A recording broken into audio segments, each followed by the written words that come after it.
స్కందాగ్రజ channel ప్రేక్షకులకు నమస్కారం. ఓం శ్రీ మహాగణాధిపతయే నమః. శ్రీరామ్ జై రామ్ జై జై రామ్.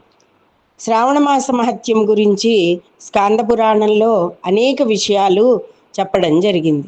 అందులో మొదటిగా సూత మహర్షిని ఉద్దేశించి సౌనకాది మహర్షులు అందరూ కూడా అడుగుతున్నారు. ఇవన్నీ కథలు కూడా నైమిసారణ్యంలో సూత మహర్షి ద్వారా సౌనకాది మహర్షులందరికీ కూడా చెప్పబడిన విశేషమైన కథలు మనకి. ఇవి స్కాంద పురాణంలో విశేషంగా ఉన్నాయి. వ్యాస శిష్యుడైనటువంటి ఓ మహాభాగా సూత మహర్షుల వారిని వేదవ్యాసుల యొక్క శిష్యుడిగా చెప్పబడతారు. ఓ మహాభాగా, మీ ద్వారా ఇప్పటి వరకు సూర్యుడు తులారాశిలో ఉన్న కార్తీక మాస గొప్పతనాన్ని, మకర రాశిలో ఉన్న మాఘమహత్యాన్ని, సూర్యుడు మేషరాశి గతుడైనప్పుడు వచ్చే వైశాఖ మాస విశిష్టతను, ఇలా ఎన్నో విషయాలు తెలుసుకున్నాం కదా. మరి అలాగే ఈ కార్తీక మాస మహత్యం గురించి కూడా మీరు మాకు తెలియపరచండి అని చెప్పగానే భక్తితో వారి భక్తికి సంతోషించి సూత మహర్షుల వారు, మీకు చెప్పకుండా దాచవలసిన విషయాలు ఏమీ లేవు. శ్రోతలకు ఉండవలసిన ఉత్తమమైన 12 గుణాలైనటువంటి సద్బుద్ధులు మీ అందరిలోనూ ఉన్నాయి.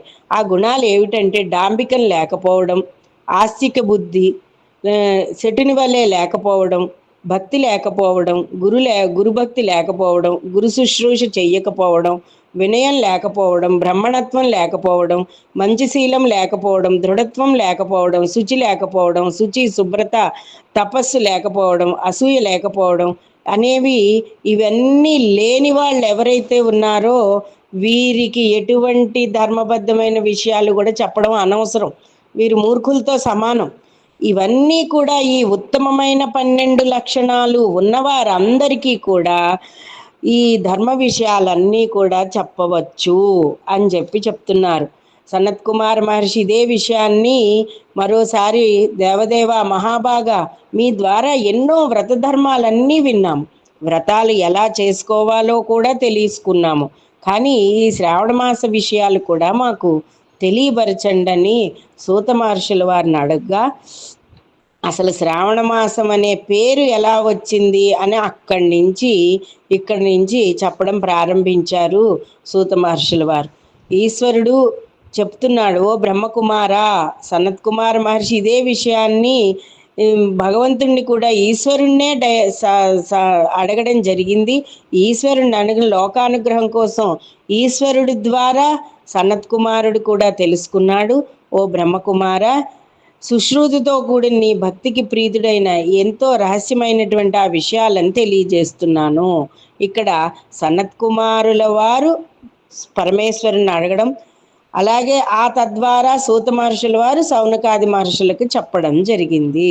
శ్రవణ నక్షత్రంతో కూడిన పూర్ణిమ రావడం వలన జ్యోతిష్ శాస్త్ర సమన్వయం ప్రకారం శ్రవణ నక్షత్రం ఏ రోజైతే పౌర్ణమి తిథి నాడు వస్తుందో ఆ మాసం శ్రావణ మాసము. శ్రావణ మాసం అనగా శ్రవణము చేయాల్సిన మహత్యం కలిగి ఉండడం వల్ల దీనికి వినదగునది, శ్రవణం చేయాలి, రెండు వినదగునది అంటే శ్రవణం అంటే వినడం.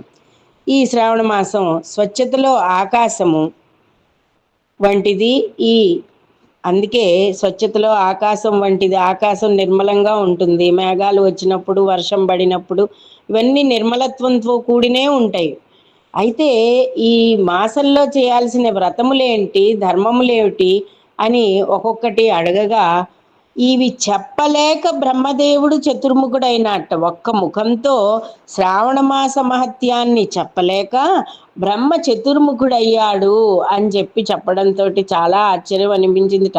అనంతమైన ఫలాలు కలిగించే ఈ మాసం గొప్పదనని చెప్పడానికి అనంతుడైన ఆదిశేషుడు 1000 పడగలవాడు అయ్యాడు సుమా.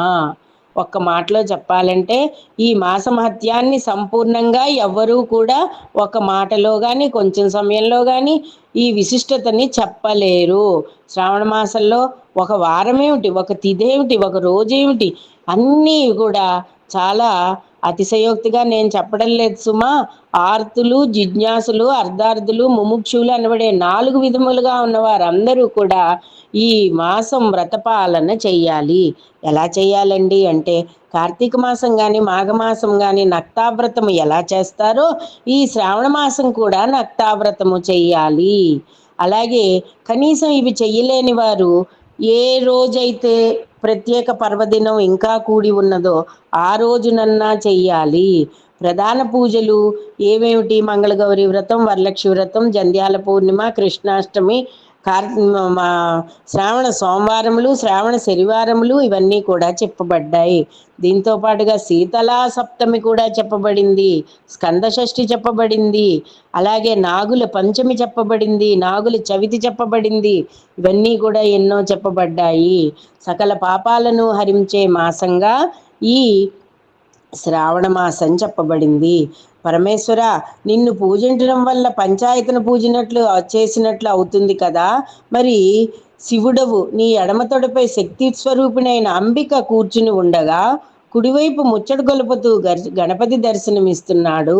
నీ నేత్రములందు సూర్యుడు కొలువైయున్నాడు. నీ హృదయంలో విష్ణువు విరాజిల్లుతున్నాడు. శివస్య హృదయం విష్ణు అని చెప్పబడుతోంది కదా. అన్నాదులు ఎందు బ్రహ్మస్వరూపినిగా, జలములందు విష్ణు రూపముగా ఉండడమే కాక సర్వమునకు కర్తవు భోక్తవు కనుక నీవే ఈశానుడువు. అంతేకాక ఈ అస్థిరత్వాన్ని, ప్రపంచమునంతా ఉన్న అస్థిరత్వాన్ని తెలుసుకోవడానికి విరక్తిగాములైన వారికి కూడా నీవే దిక్కని చెప్పడానికి కొండలయందు శ్మశానములందు విహరిస్తూ ఉంటావు కదయ్యా. పురుష సూక్తంలో చెప్పబడ్డట్టుగా ఉతామృతత్వశేషాను అనే మంత్రం ద్వారా ప్రతిపాదింపబడే దైవానివి నీవేనని మహర్షుల ద్వారా తెలుసుకున్నామయ్యా. జగత్తులను నాశనము చేసే హాలాహలమును కంఠమునందు ధరించిన ఓ పరమేశ్వరా, నీకు నమస్కారములు తెలియబరుచుకుంటున్నాము. మన్మధుని భస్మం చేసిన వాడవు నీవు, ఇలాంటి వాడవని ఈ ఇదమిద్దంగా చెప్పలేని అవ్యక్త తత్వమై ఉన్నావు. జనన మరణ పరంపరలకు కారణమైన భూతుడివి నీవే. కోట్ల జన్మల కొద్దీ నిన్ను స్తోత్రించినా చాలదు. ఎంతో మహనీయుడవైన నువ్వు కృపతో నేను అడిగినవన్నీ కూడా చెప్పగలవాడివి నువ్వే అని చెప్పి సనత్కుమార సంవాద రూపంగా ఉన్న శ్రావణ మాస మహత్యాన్ని స్కాంద పురాణంలోని ఈశ్వరుడికి సనత్కుమారుడికి జరిగినది మనకి సూత మహర్షుల ద్వారా సౌనకాది మహర్షులందరూ తెలుసుకుంటున్నారు. అప్పుడు ఈశ్వరుడు చెప్తున్నాడు, నాకు శరణాగతుడైన వాడిని, గుణయుతుడైన వాడిని నీవే కాబట్టి నీకు మరిన్ని శ్రావణమాస విషయాలన్నీ నేను వివరంగా చెప్తాను. ఈ వ్రతాన్ని ఎలా ఆచరించాలో కూడా చెప్తానని పరమేశ్వరుడు చెప్పడం జరిగింది సనత్కుమారుడుకు. స్వస్తి. రేపటి భాగంలో మరిన్ని విషయాలు తెలుసుకుందాం.